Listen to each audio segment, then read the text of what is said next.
गीत संख्या 309।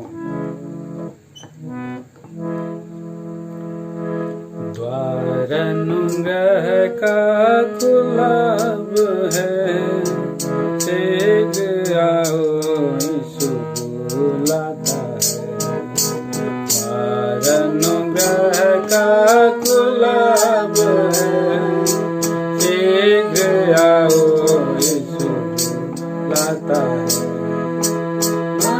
सुना हो प्रभु चलता है, सब उद्धार पार धीरज धरता है।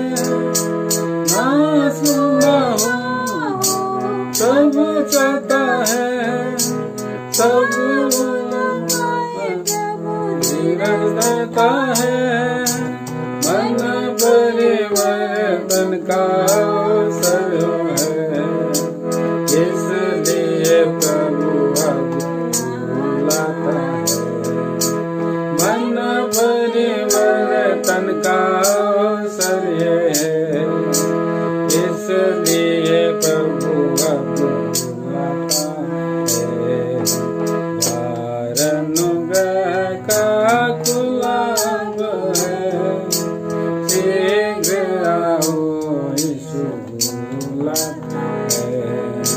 द्वार अनुग्रह का खुला अब है, शीघ्र आओ यीशु बुलाता है। जब तक ये द्वार खुला हुआ है, प्यार से प्रभु तुम्हें ये कहता है।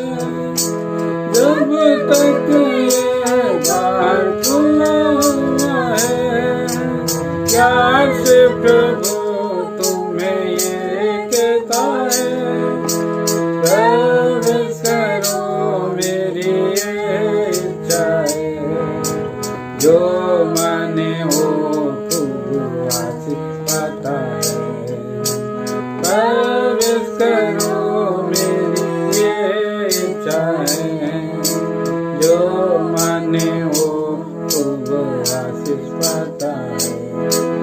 द्वार अनुग्रह का खुला अब है, शीघ्र आओ यीशु बुलाता है। द्वार अनुग्रह का खुला है, शीघ्र आओ यीशु बुलाता है। दिन निकलता है, पापों के कामों को तजो प्रभु करता है। रात और दिन निकलता है, पापों के कामों को तजो प्रभु करता है। धार्मिकता का सूरज उदय होता है, हो जाओ तैयार प्रभु आता है। धार्मिकता का सूरज उदय होता है, हो जाओ तैयार प्रभु कहता है। अनुग्रह का खुला अब है, शीघ्र आओ यीशु बुलाता है। द्वार अनुग्रह का खुला अब है, शीघ्र आओ यीशु बुलाता है। आधी रात को धूम मची प्रभु आता है, वेट करने के लिए तुम्हें जाना है। आधी रात को धूम मची बुलाता है, वेट करने के लिए तुम्हें जाना है।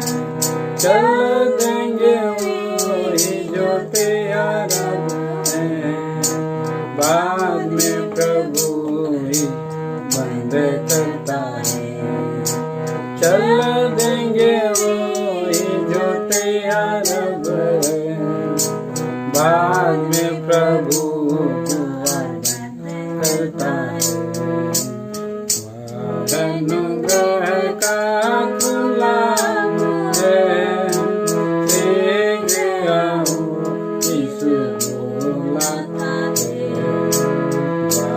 अनुग्रह का गुलाब है, देख आओ इस लता है।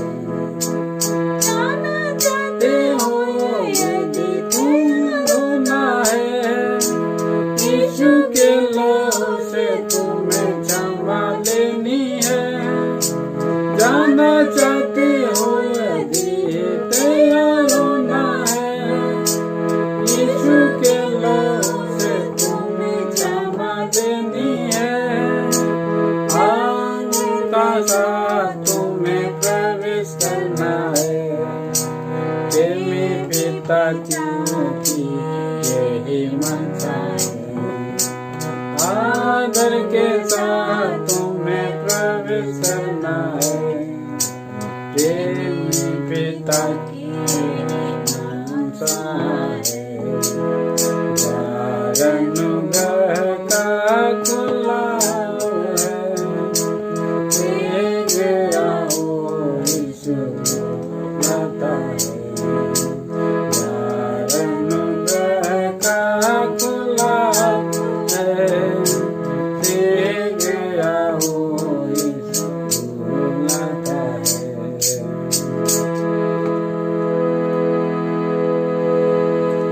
आइए हम लोग प्रभु का वचन सुनने से पहले पवित्र शास्त्र के बाइबल कोरस को गाएंगे, 2 भाषा में गाएंगे।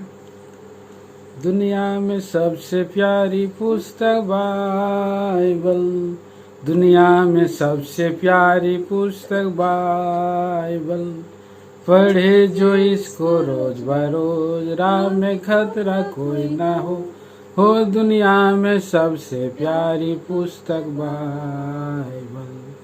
The best book to read is the Bible. The best book to read is the Bible. If you read it every day, it will help you all the way. All the best book to read is the Bible.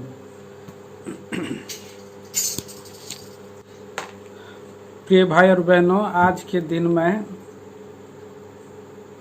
मन के विषय में बात करूंगा।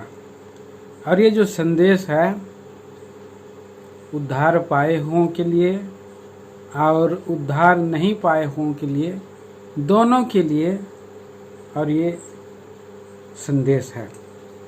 आइए प्रभु का वचन हम पढ़ेंगे। मरकुस की किताब 1 अध्याय और उसका 15 वचन सभी साथ में पढ़ेंगे, अपने अपने जगह से पढ़ेंगे। और कहा, समय पूरा हुआ है और परमेश्वर का राज निकट आ गया है। मन फिराओ और सुसमाचार पर विश्वास करो। प्रार्थना करेंगे। स्वर्गीय पिता, जीवते और सच्चे परमेश्वर, राजाओं का राजा, प्रभुओं का प्रभु जी, आपके अनुग्रह सिंहासन के निकट में आके झुक जाते हैं। स्तुति वंदना बड़ाई गौरव प्रशंसा आप ही को देते हैं। एक और बहुमूल्य अवसर दिया, आपके लोगों के साथ इकट्ठा किया है प्रभु जी, वचन के एक घेरे में बनाया हुआ है। सबके लिए धन्यवाद हो प्रभु। मैं कुछ नहीं हूँ, दूर और मूर्ख हूँ, मेरे पास कोई ज्ञान नहीं, शब्द नहीं, विचार नहीं, मैं मान लेता हूँ अयोग्य हूँ। आप ही मुझसे हमसे बोली बातें करें, हमारे लिए आप प्रभु जी उपयोगी विचार दे, वचन दे। प्रार्थना है, संपूर्ण महिमा आदर आप ही को देकर प्रार्थना मसीह यीशु के नाम में मांगते हैं, आमीन। एक सवाल जो उद्धार नहीं पाए हुए लोगों के जीवन में, विशेष करके प्रभु के चुने हुए कलीसिया मसीही घरानों में और वहाँ पर जो उद्धार नहीं पाए हुए जवान भाई बहनों बच्चों के जीवन में एक सवाल आता है। और वो सवाल क्या है? क्या मनुष्य का मन परिवर्तन होना जरूरी है? ये सवाल विशेष करके भाई बहनों के और जवान युवतियों के अंदर में ये विचार जरूर क्वेश्चन आता हो, क्योंकि जब कभी प्रभु के उद्धार पाए हुए लोग, चुने हुए लोग जब कभी भी जाते हैं, मुलाकात करते हैं, भेंट करते हैं, तो पूछते हैं क्या तुमने पापों से पश्चाताप किया, क्या तुमने मन फिराया, मन परिवर्तन किया। और ये सवाल जो है बात करते समय सभाओं में या कहीं विजिटिंग जाते समय और पूछा जाता है। प्रभु के दास लोग पूछते हैं, प्रभु के लोग पूछते हैं। तो इस जो प्रश्न को कई बार सुनते सुनते जो है मन जो है उब जाता है और एक प्रकार का दुख भी आता है, रोष भी आता है कि ये सवाल मेरे जीवन में क्यों किया जा रहा है, जबकि एक अच्छा परिवार और अच्छा मित्र हैं और ऐसे लोग इस सवाल को क्यों करते हैं। मैं तो ये जीवन में आशा लगाया रह रहा हूँ कि मैं अच्छा पढ़ूंगा और अच्छा पढ़ करके मैं एक अच्छा और नौकरी करूंगा और मैं अपने जीवन में कभी किसी को लड़ाई झगड़ा नहीं करूंगा और मैं अच्छे सुख से जीवन बिताऊंगा बोल करके एक जो है विचार मन में आता है। और ऐसे हम सोचते हैं हम लोग तो अच्छे चल रहे हैं। और ये थका देने वाली बातें हर बार जो है कि जब पूछते हैं लोग, सवाल करते हैं, तो वहाँ से हम लोग क्या करते हैं, विश्वासी बच्चे परिवार उसके और थका देने वाले जो सवाल से, उबाऊ वचन से लोग मन को जो है उनके साथ संगति करने के लिए, उनसे बातें करने के लिए किनारा करने लगते हैं। ये सच बात है प्रियो, क्योंकि ये बहुत बड़ा सवाल है, एक बहुत महत्वपूर्ण सवाल है कि क्या मनुष्य के मन परिवर्तन होना जरूरी है। निश्चित रूप से ये बहुत बड़ा सवाल है। और कि क्या वे सही हैं या गलत हैं जो सवाल करते हैं, क्या सही सवाल कर रहे हैं। हाँ, ये सही सवाल है। मन परिवर्तन की आवश्यकता है, यह खास जरूरी नहीं है, यह सही सवाल है। क्या ये केवल एक हल्की सी बात होती है, या तब तो आप गलत सिद्ध हो जाने पर संभव उसे प्राप्त कर सकते हैं। ये सवाल जब पूछते हैं तो हम लोग सोचते हैं कई बार कि ये जो सवाल कर रहे हैं क्या जरूरी है ये सवाल करना। हाँ, जरूरी है। किस लिए जरूरी है कि जो हमारा मन का जो संबंध है, प्रश्न जो है हमारा, ये मन जो है, जो परिवर्तन का जो प्रश्न का जो संबंध है अनंत काल के साथ जुड़ा है कि अनंत काल हम कहाँ बिताएंगे, अनंत काल कहाँ पर बिताएंगे। उस सवाल का हमारे जीवन में सही और उत्तर होना चाहिए। और ये बहुत महत्वपूर्ण बात है। और सही निर्णय लेना हमारे जीवन में इस सवाल का एक जरूरी बात हो जाता है। ये अनंत काल की बात है। ये जो है 5 साल, 50 साल, 60 साल, 70 साल की बात नहीं है। तो ये अनंत काल के बारे में बाइबल क्या कहता है, ये हमें जानना जरूरी है। प्रभु का वचन में हम पढ़ते हैं कि किसी एक कहानी के माध्यम से मैं बताना चाहता हूँ। एक बार राजा ने स्कूल में, या राजा ने एक व्यक्ति से सवाल किया। क्या सवाल किया कि अनंत काल को आप प्रकट करो।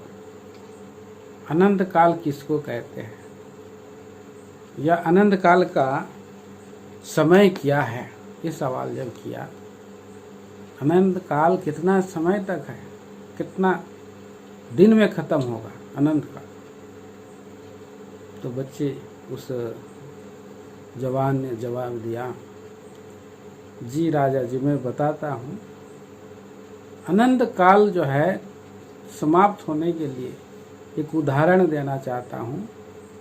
इस राज्य में जो पहाड़ के जब और चोटी है, इस राज्य के किनारे में अब दूर तक जाएंगे, बादल के सामने में एक पीतल का पहाड़ है, और पीतल का जो पहाड़ है और कहाँ लगा हुआ है, वो बादल के चोटी तक, बादल से ऊपर तक गया है वो पीतल का पहाड़। और उस पीतल का जो पहाड़ है, उस पहाड़ पर और 100 साल में एक बार वो चिड़िया उड़ करके जाती है और उसको चोंच से क्या करती है, टकराती है, चोंच मारती है। तो ये 100 साल में एक बार मारती है, और जब वो और ये करते रहती है, और कहीं उस पीतल का पहाड़ में अगर चोट आ जाता है, खराश आ जाता है, तो वो जो है एक क्षण में जो जब टूट करके वो ऐसे करते करते जो पहाड़ पूरा समतल हो जाएगा, तो तभी जो है अनंत काल का 1 सेकंड बीतेगा। बोल रहा है, कर दिया। तो समझने की बात है यहाँ पर, अनंत काल मतलब हम उसको जो है कालों में, समयों में, घंटों में, वर्षों में उसका जो है तुलना नहीं कर सकते। अनंत काल का मतलब यहाँ पर समय का कोई भी जो है व्याख्यान नहीं किया गया है, ऐसा अनंत काल है पृथ्वी। तो इसी पृथ्वी पर हमें इस बात को निर्णय लेना जरूरी है कि हम अनंत काल जो है कहाँ बिताना है। फिर भी ये कहानी पृथ्वी पर हमारे व्यतीत किए गए काल और आने वाले अनंत काल के साथ संबंध को दर्शाती है। अनंत काल की तुलना में ये 10 वर्ष, 50 वर्ष, 80 वर्ष अथवा 100 वर्ष क्या है? तब ये क्या यह जानना महत्वपूर्ण नहीं कि कैसे और कहाँ हम अनंत काल व्यतीत करेंगे? ये जानना हमारे लिए जरूरी हो जाता है, और इसीलिए ये सवाल जो है हमारे जीवन में बहुत जरूरी है, बहुत जरूरी है। एक बार की बात है, पुराने जमाने में राजा लोगों के दरबार में कुछ विद्वान लोग रहते हैं, विद्वासी लोग रहते हैं, और ये विद्वान लोग अपने शब्दों से, अपने पहनावे से और दिनचर्या से राजा को प्रसन्न करने के लिए, खुश रखने के लिए, और ये सब करते रहते हैं। तो एक बार राजकुमार आकर के और एक विद्वान से बातें किया और कहा, और वो जो है उस राजकुमार ने एक झल्लर वाला और घंटी वाली टोपी ले करके, और पुराने समय में तो गोल गोल लंबा टोपी रहता था, और वो टोपी जो है उस विद्वान का सर में पहना करके कहा, और एक हाथ में एक छड़ी भी दे दिया। और राजकुमार कहता है, ये जो टोपी है और ये छड़ी है तभी अपने हाथ से निकालना, तभी अपने सर से हटाना जब तुमको तुमसे ज़्यादा मूर्ख व्यक्ति और दिखाई दे, तभी उसको उस टोपी को पहना देना और ये छड़ी उसको दे देना।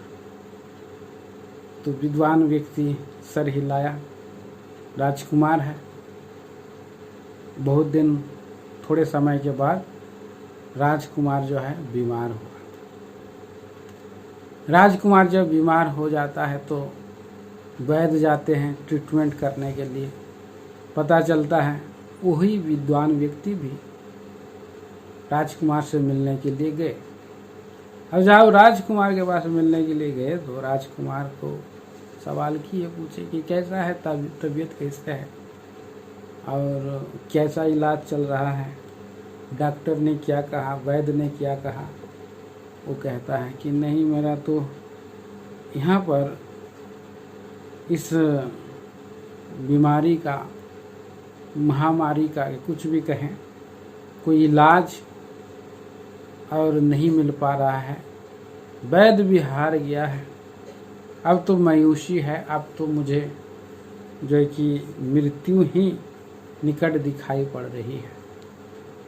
तो इस समय थोड़ा समय शांत रहा विद्वान और उसने कहा, तो आपने तो अच्छी रीति से तैयार कर चुके हैं, तैयार हो गए होंगे आने वाले स्थान के लिए। तो नहीं, राजकुमार बोला, नहीं। क्यों? मैं तो जीवन भर अपने ही और कामों में व्यस्त रहा, और आने वाला क्या है, कहाँ जाऊंगा, इसका तो मुझे कुछ पता भी नहीं है। तो उसकी ओर विद्वान ने बड़े ही प्रश्न पूर्वक रूप से सवाल के रूप में देखा और जवाब दिया। आप पूछा, आप क्या कह रहे हैं राजकुमार? आप इस पृथ्वी पर रहते हैं, जहाँ कहीं भी आप सभा में आयोजन करते हैं तो आपके आगे आगे एक घोड़ा और अग्रदूत जाता है और सब तैयार करता है, कहाँ बैठना है, कहाँ रहना है और कैसा खाना खाना है, कैसा वहाँ पर जाना है। इस सब बातों का तैयारी आप पहले से करते हैं। पर एक बहुत ही महत्वपूर्ण बात जो इस पृथ्वी पर से जाने के बाद की जो है, और कहाँ जाना है, और इसके लिए आपने तैयारी नहीं की। यही तो एक दुख की बात है, मैंने तैयारी नहीं की, कहता है। और उसके बाद उसने, उस विद्वान ने कहा, क्या आपने तैयार नहीं किया? मतलब मैं अब समझ गया कि ऐसा तो मैं नहीं सोचा था कि आप तैयार नहीं करेंगे। आप तो इस संसार में मुझसे ज़्यादा मूर्ख हैं, इसीलिए ये टोपी और ये छड़ी मैं आपको देता हूँ। ये बहुत मूर्खतापूर्ण बात है। और उसने जो है राजकुमार को टोपी और छड़ी वापस कर दिया। सचमुच में प्रियो, इस संसार में सब कुछ प्राप्त करने के बाद और बड़े ही और सुख सुविधा में ताम झाम के साथ जीवन बिताने के बाद भी अगर आने वाले लोक में मैं कहाँ जाऊँगा, इस बात का अगर सही और उसका उत्तर और प्रश्न का सही उत्तर अगर नहीं ढूंढ पाया है तो वो व्यक्ति जो है मूर्ख है। हम उदाहरण स्वरूप इसी बात को हम देखते हैं कि किस तरह से, और लाजर इस व्यक्ति के लिए, उस बात के लिए ज्ञानी था। लाजर था ज्ञानी। लूका रचित 16 अध्याय में हम देखते हैं। उस संसार में जरूर दुखी था, भीख मांगा करता था, उसके पास खाने की वस्तु नहीं थी, उसके घाव से भरे हुए उसके हाथ थे। और ऐसे समय में प्रिय भाई बहनों, दूसरा व्यक्ति जो है धनवान व्यक्ति था, वैजनी वस्त्र पहना हुआ था, सुख विलास में रहता था, परंतु बड़ा ही उसने जो है मूर्खतापूर्ण जीवन को व्यतीत किया है। ठीक इसी राजकुमार के समान उसने भी जो है व्यतीत किया है। और हमारे जीवन में ये बहुत ज़रूरी बात है कि एक व्यक्ति को इस सवाल को ढूंढना, सवाल करना है, मन फिराना जरूरी है कि नहीं है। इस संसार में हम 50, 60 या 80 साल में हम जीवन बिता करके अनंत काल को अनदेखी करके अगर हम लोग जीवन बिताते हैं इस संसार में, आप अगर ऐसा जीवन बिताते हैं तो आप सबसे बड़े मूर्ख हैं। आप जो इस मूर्ख व्यक्ति के समान एक दिन और आपको जो है खड़ा होना पड़ेगा, न्याय आसन के सामने में एक दिन खड़ा होना पड़ेगा। पवित्र शास्त्र में ये वचन जो है लिखा गया है, देखिए हम पढ़ते हैं, मैं आपके लिए पढ़ दे रहा हूँ। इब्रानियों की पत्री उसका 9 अध्याय और उसका 27 वचन। इब्रानी 9 अध्याय का 27 में लिखा है, जैसा मनुष्यों के लिए एक बार मरना नियुक्त है, इस बात को कोई भी झुठला नहीं सका। इस पृथ्वी पर जितने आए सभी लोग पवित्र शास्त्र का ये वचन को कोई झुठला नहीं पाया है। चाहे वो कितना बड़ा ज्ञानी पंडित हो, चाहे वो कितना बड़ा राजा हो, चाहे वो कितना बड़ा जो है नास्तिक क्यों ना हो, ये पद जो है झुठला नहीं पाया है। उसके जीवन में ये बात ये नियुक्त हो गया है। मनुष्य को एक बार नियुक्त हो गया, उसका मरना नियुक्त हो गया। और ये भी जो है उसके पीछे में ये दूसरा भाग भी नियुक्त है। एक बार मरना, दूसरा उसके बाद न्याय का होना है, नियुक्त है। हिसाब किताब होगा, न्याय का होना नियुक्त हो गया है। तो बहुत लोग जो है बुद्धिमानी से जीवन नहीं बिताते हैं। कुछ लोग जो है देखते हैं इस पृथ्वी पर 50 वर्ष जो जीवित रहते हैं, 80 वर्ष जो जीवित रहते हैं या 70 वर्ष जो जीवित रहते हैं, तो बचपन में उन लोग क्या करते हैं? बचपन में वो बोलते हैं कि मैं प्रभु मैं अच्छा पढ़ूंगा, उनका निशाना रहता है, और मैं फलाना डॉक्टर बन जाऊंगा, या मैं बहुत बड़ा टीचर बन सकता हूँ, प्रोफेसर बन सकता हूँ, इंजीनियर बन सकता हूँ, वैज्ञानिक बन सकता हूँ। उसी के अनुसार और वो प्रयत्न करता है, तैयारी करता है। 20 साल तक के लिए वो तैयार करता है। 20 साल के बाद वो और उसके बाद जो है प्रयत्न करता है, रिजल्ट उसके अनुसार वो एग्ज़ाम देने के लिए, और एग्ज़ाम करने के लिए अच्छा उत्तीर्ण होने के लिए, पास होने के लिए वो उसी समय से वो ध्यान करते रहता है। अगर मैं इस जॉब में मैं जाऊंगा तो मैं 40 साल तक वहाँ एंगेज हो जाऊंगा, और 40 साल से मैं ऐसा पैसा जोड़ूंगा, और जब मैं रिटायरमेंट हो जाऊंगा तो 10 साल मैं आराम से सुख से रह सकूंगा, या और ज़्यादा अच्छा से जीवन और रहन सहन करूंगा, खाऊंगा पीऊंगा, तो मैं और 20 साल भी जी सकता हूँ। ऐसा वो सोचता है। एक मनुष्य का ये एक विचारधारा है, और इसी के अनुसार लोग जीवन व्यतीत कर रहे हैं। और इस तरह से जब सुसमाचार सुनाया जाता है कि मन फिराओ क्योंकि स्वर्ग का राज निकट आ गया। वो व्यक्ति एक दुकानदार था, और रोज वो वचन को सड़क के सामने में बताया जाता था, सुन करके अपना दुकान बंद करके जाता था, लेकिन कभी भी उसने अपना मन को फिराया नहीं। प्रियो, और उसी दिन एक दिन दुकान बंद करे घर गया, और घर में वो जो है कुर्सी पर बैठा और मर गया। अब सोचिए उसका जीवन में जो कुछ उसने किया कहाँ चला गया उसका, जो उसका प्रतिफल क्या हुआ है। तो ये बड़ा दुखदाई बात है।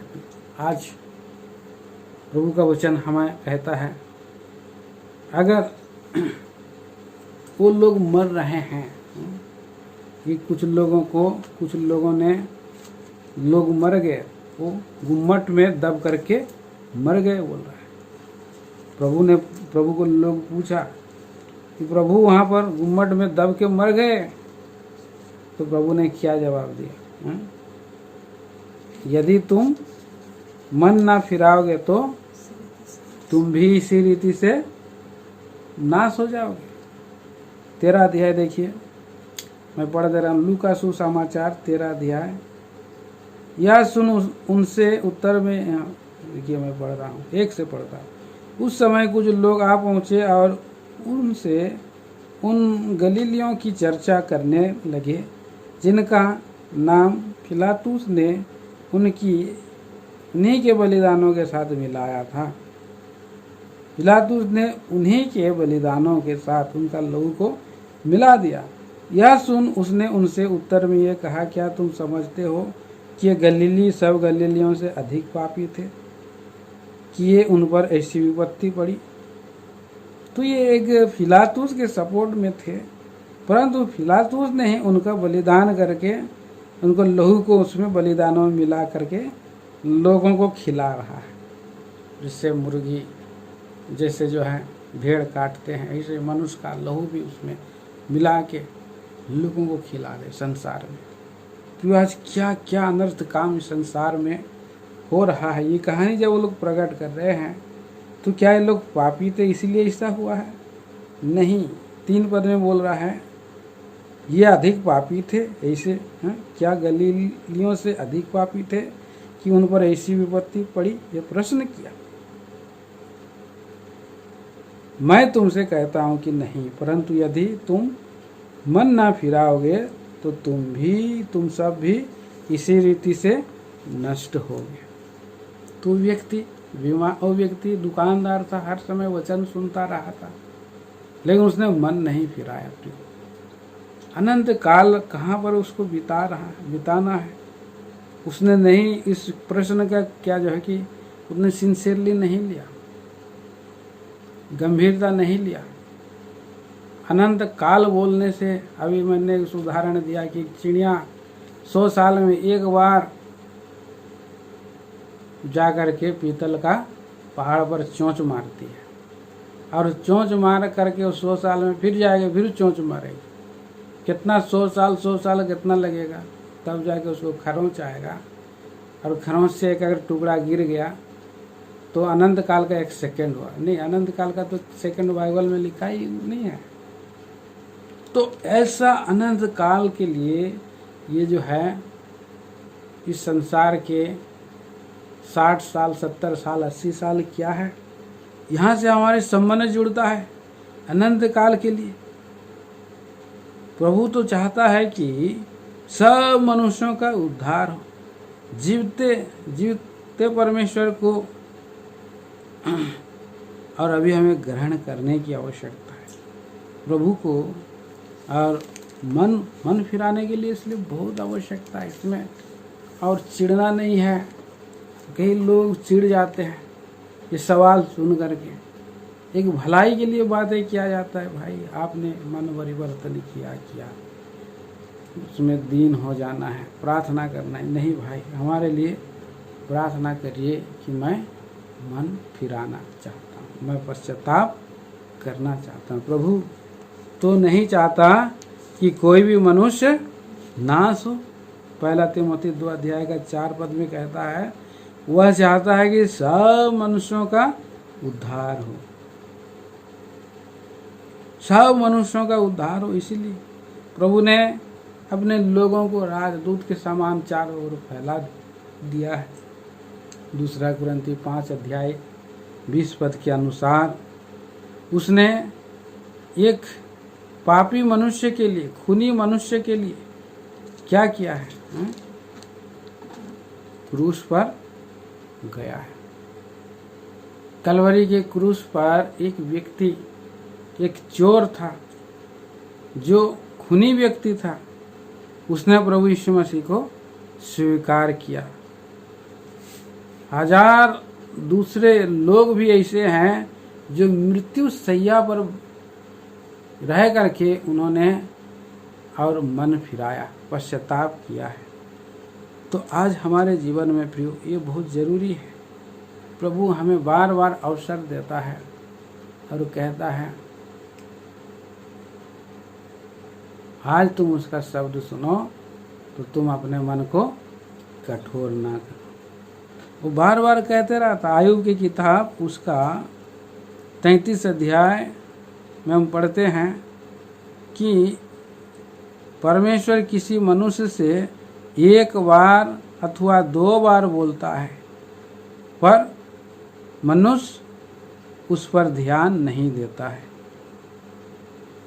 तब वह उसकी शिक्षा पर मुहर लगा देता है। एक समय आएगा कि इसको तो बार बार मौका दिया गया, फिर भी इसने अपना हृदय को कठोर कर लिया, उसने मन ही नहीं खोला। प्रभु ने उसको पहली बार फिरौन को कहा, मौका दिया कि वो बदल जाएगा। फिर उसने तुरंत बाद जब वो बीमारी जो ये चला जाता है, जो विपत्ति चली जाती है, उसका मन क्या होता है, तुरंत कठिन हो जाता है। फिर उसके बाद विपत्ति आती है, फिर वो पुकारने लगता है, फिर उसने विनती करता है मूसा से, फिर मूसा विनती करता है परमेश्वर से, तब फिर उसका मन फिर कठोर हो जाता। इस तरह से जो मनुष्य का हृदय है, यहाँ पर ये ध्यान देने वाली बातें हैं, जो कि एक मनुष्य पूरी रीति से पश्चाताप करे, पूरी रीति से अपना हृदय को परिवर्तन करे। हमारे जीवन में भी प्रिय विश्वासी लोगों के लिए भी ये एक ज़रूरी बात है। हम प्रभु के लोग होते हुए इस्राएली लोग क्या किए थे, मिस्र से तो उनको निकाल लिया। मिस्र से निकाल लेने के बाद क्या हुआ, कनान में प्रवेश करने सके?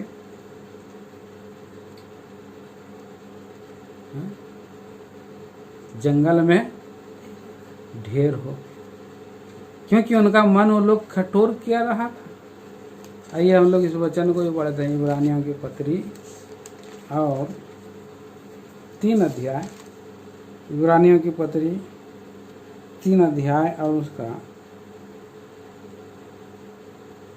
8 और 9 में लिखा है। 7 से मैं पढ़ दे रहा हूँ। अतः जैसा पवित्र आत्मा कहता है, यदि आज तुम उसका शब्द सुनो तो अपने मन को कठोर ना करो, जैसा कि क्रोध दिलाने के समय और परीक्षा के दिन जंगल में किया था। क्रोध दिलाने के समय, परीक्षा के दिन में क्या किया है? प्रभु उनकी परीक्षा ले रहा था, उनको जांच रहा था और उन्होंने अपना मन को कठोर किया, उनसे उलझ गया, बलवा किया। और इसलिए यहाँ पर बार बार लिखा है, यहाँ 12 पद में लिखा है, हे भाइयों चौकस रहो कि तुम्हें ऐसा बुरा और अविश्वासी मन ना हो जो तुम्हें जीवते परमेश्वर से दूर हटा ले जाए। 13 वचन में लिखा है, वरन जिस दिन तक आज का दिन कहा जाता है उस दिन तक एक दूसरे को समझाते रहो, ऐसा ना हो कि तुम में से कोई जन पाप के छल में आकर कठोर हो जाए। पाप का छल, पाप छलवा कर रहा है अभी मनुष्य के जीवन में। प्रियो हम देख रहे हैं वर्तमान दिनों में पाप का छल ज़्यादा चल रहा है, विनाश दूत ज़्यादा छल कर रहा है। और ऐसे विनाश का दूत जो है नया नया टेम्पटेशन को जद किया है। अभी कल यहाँ पर एक फैमिली प्रेयर में विचार हमने देखा, न खतना कुछ है न खतना रहित कुछ है, पर नई सृष्टि। नई सृष्टि मतलब मन का खतना। मन जो है पूरा टूट जाना है। हमारा जीवन में बार बार पुराना सृष्टि की ओर हमारा मन फिरते रहता है। पुराना सृष्टि में की ओर हम घूम घूम के देखते हैं और हमारा जीवन में नई सृष्टि नहीं आता है। इसके लिए प्रभु का वचन में लिखा है, ना इस्राएली कुछ हैं ना अन्य जाति कुछ हैं, जो न खतना कुछ हैं ना खतना रहित कुछ हैं, पर नई सृष्टि हो जाना। विश्वास करके और प्रेम करके नई सृष्टि हो जाना। प्रभु को प्रेम करके हमें नई सृष्टि होना। प्रियो, ऐसे समय में पाप हमें छलावा कर रहा है और पाप के छल में हमारा हृदय कठोर हो सकता है, हमारा मन हटीला हो सकता है और इस हटीले गांठ वाला मन को जो है क्या हो सकता है, और कठोर हो जाने से हम लोग विश्राम स्थान में प्रवेश नहीं कर सकते। नंबर साफ 10 पद में भी कहता है, 10 पद में और 11 पद में, इब्रानी 3 अध्याय 10-11 में, इस कारण मैं उस समय के लोगों से क्रोधित रहा और कहा, इनके मन सदा भटकते रहते हैं, इन्होंने मेरे मार्गों को नहीं पहचाना। प्रभु का मार्ग क्या है?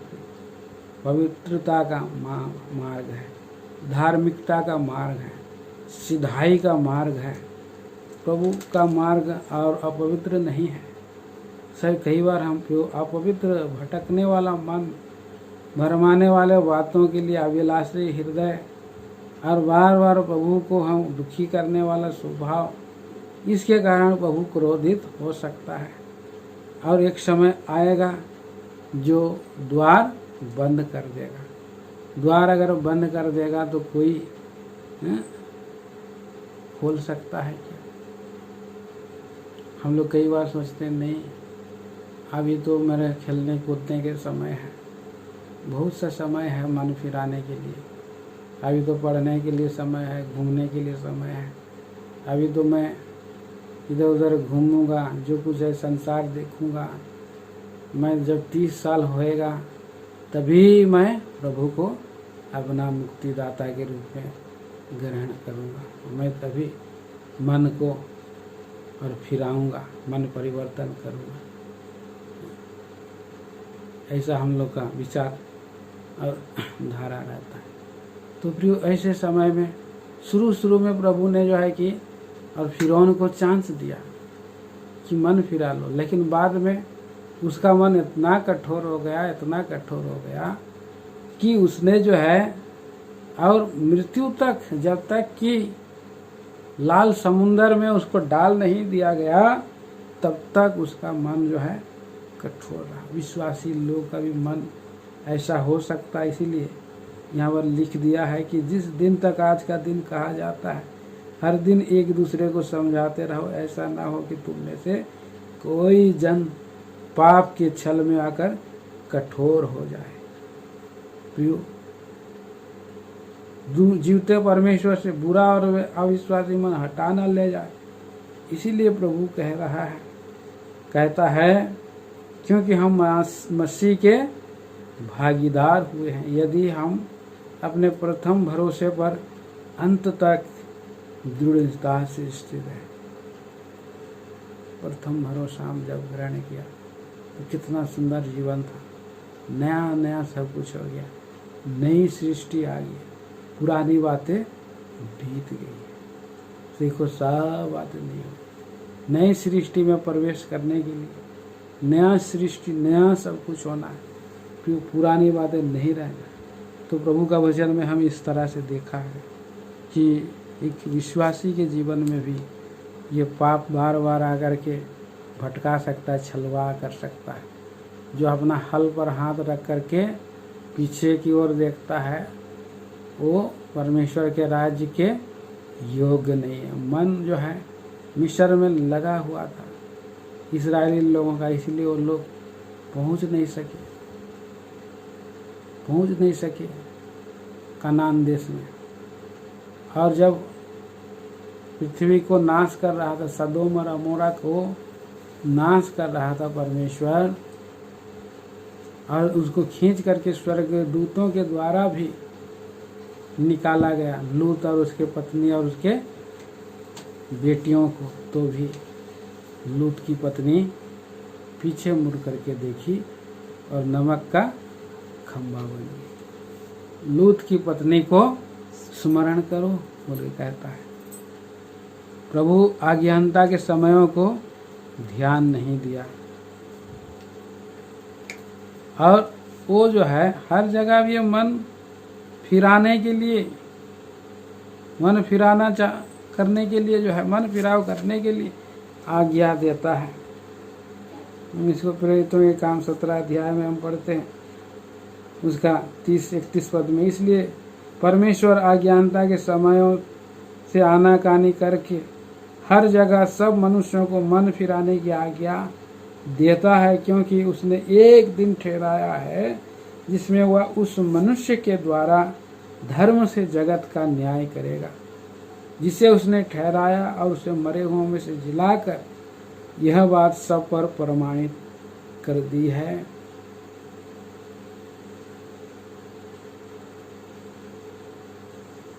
और अगर मन नहीं फिराएंगे, फिरौन के समान भटका देने वाला एक आत्मा प्रभु इस लोगों को भेजेगा, लोगों के भेज सकता है। दूसरा थिस्सलुनीकी 2 अध्याय के 11 पद में लिखा है, और यहाँ लिखा है, और कलीसिया के ऊपर उठाए जाने के उपरांत बाद में उन सब में एक भटका देने वाले सामर्थ भेजेगा कि सुसमाचार को सुना और उसे ग्रहण नहीं किया। दूसरा थिस्सलुनीकी मैं पढ़ दे रहा हूँ 2 अध्याय का 11 वचन में। यहाँ पर हम पढ़ते हैं,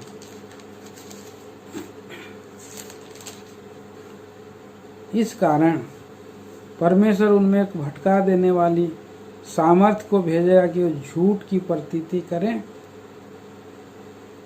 ताकि जितने लोग सत्य की प्रतीति नहीं करते अर्थात वरन अधर्म से प्रसन्न होते हैं, वे सब दंड पाएं, अनंत काल का दंड।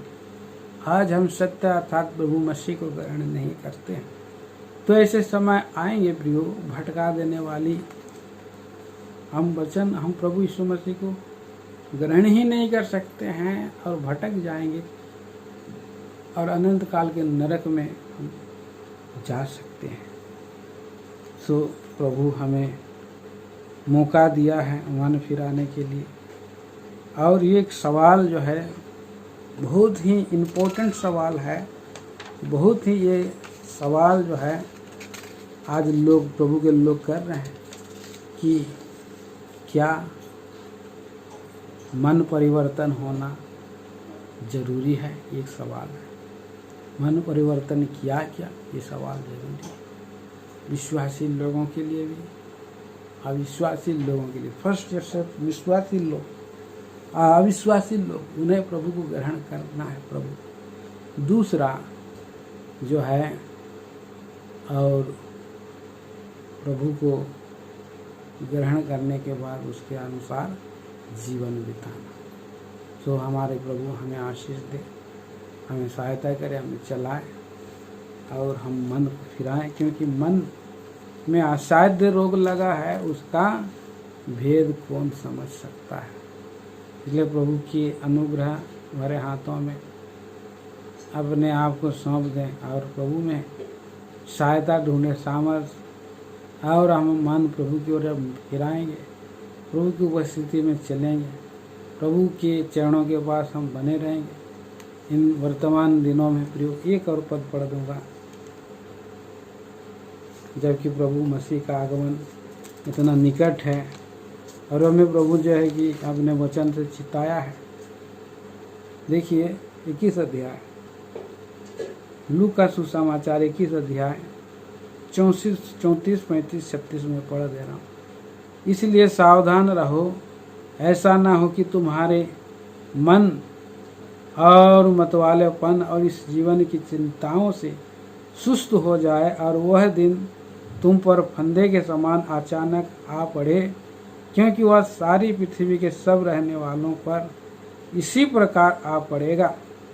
इसलिए जागते रहो और हर समय प्रार्थना करते रहो कि तुम इन सब आने वाली घटनाओं से बचने और मनुष्य के पुत्र के सामने खड़े होने के योग्य बने। बहुत जरूरी है प्रियो, हमारे मन को हम कहाँ लगा रहे हैं, कहाँ हमारा तन है, क्या हम खुमारीपन में तो नहीं है। एक बार अपने आप को जांच लेना, क्या हम जीवन की चिंताओं में तो सुस्त नहीं हो गए हैं, हम असावधानी तो नहीं हैं। एक रोड किनारे लिखा रहता है और बड़ा बड़ा अक्षर में, सावधानी हटी दुर्घटना घटी। बहुत ही ये और शब्द है कि बहुत ही हमारा प्रभु में भी ये शब्द है, सावधानी अभी जो है हो जाना है, सावधान हो जाओ, सावधान हो जाओ, सचेत हो जाओ। बहुत ही समय कम हो गया है, प्रभु का आना एकदम एक क्षण में हो जाए। तो ऐसे समय में हम प्रार्थना में पाए जाएं, जागते हुए पाए जाएं, प्रभु में हम तैयार पाए जाएं, मन को पूरी रीति से फिरा दें, सारे बुरी वस्तुओं से निकल जाए, तो प्रभु हमें हमारी सहायता करें। प्रियो, आइए हम लोग प्रार्थना करेंगे। स्वर्गीय पिता परमेश्वर, राजाओं का राजा, प्रभुओं का प्रभु जी, हम धन्यवाद, आराधना, स्तुति, वंदना करते हैं धन्य समय के लिए। आज प्रभु जी बड़ी निर्बलता के साथ आपने हमें प्रभु जी मुझे आपके वचन के घेरे में रख करके जो वचन दिया आपने इस्तेमाल किया, प्रभु धन्यवाद देता हूँ। सचमुच में मेरे जीवन में भी ये जांचने की परखने की बात है कि मन फिराना ज़रूरी है। दयालु प्रभु, और जो ये सवाल है हरेक को कचोटती है, बार बार लोग ये सवाल करते हैं कि मन फिराना क्यों ज़रूरी है, क्यों और आवश्यक है, क्या आवश्यक है। अनंत काल हमें कहाँ बिताना है, इसके लिए आवश्यक है। इस पृथ्वी पर की जीवन जो 2 दिन की है, 4 दिन की है जीवन, दयालु प्रभु जी, और हंस के प्रभु में गुजारने की जीवन है। प्रभु में अनंत काल हमें निर्धारित हुआ है, तो इसलिए बहुत ज़रूरी है। तो पिताजी इस मूर्ख राजकुमार के समान नहीं जिसने तैयारी नहीं की, आगे के लिए प्रिपरेशन नहीं किया, दयालु प्रभु परमेश्वर, और इस तरह का जो जीवन है महान प्रभु, एक बहुत ही उस मूर्ख दुकानदार के समान है। तो ऐसा जीवन ना हो हमारे जीवन में। सचमुच में प्रभु जी हल पर हाथ रख करके पीछे देखने की कोई ज़रूरत नहीं है, अब आगे ही बढ़ते जाना है, प्रभु की ओर ताकना है। प्रभु जी अब आप हमें आने वाले हैं लेने के लिए, उसकी ओर ताकने के लिए हर एक भाई बहनों को, झारसुगुड़ा की मंडली के हर एक तमाम विश्वासी भाई बहनों को आपके हाथों में सौंप दे दें। सप्ताह भर उन्हें रक्षा करे, रखवाली करे, दूतों की पहरेदारी घेरे में बनाए रखे। जो रोग दुखी बीमार हैं उनको शुद्धि ले। प्रभु जी झारसुगुड़ा से बाहर जितने सारे विश्वासी भाई बहन लोग जो वचन सुन रहे हैं, प्रभु जी जिन्होंने प्रभु जी कठिन परिस्थिति में भी आपको पकड़े हुए हैं, उन पर आपका अनुग्रह हो। प्रभु जी आप उन्हें दूरा स्तूरा मजबूत करें, आपके राज और महिमा के लिए तैयार करें। प्रार्थना करता हूँ, महिमा मान आदर गौरव प्रशंसा दे देते हैं। प्रार्थना मसीह यीशु के नाम में मांगते हैं, सुनिए स्वर्गराज में ग्रहण करें पिताजी। आप प्रभु यीशु मसीह का अनुग्रह, परमेश्वर पिता का प्रेम, पवित्र आत्मा की मीठी और गहरी सहभागिता हमारे और सारे संतों के साथ अब भी हो और युगानुग होती रहे। आमीन। जय मसीह सभी भाई बहनों को।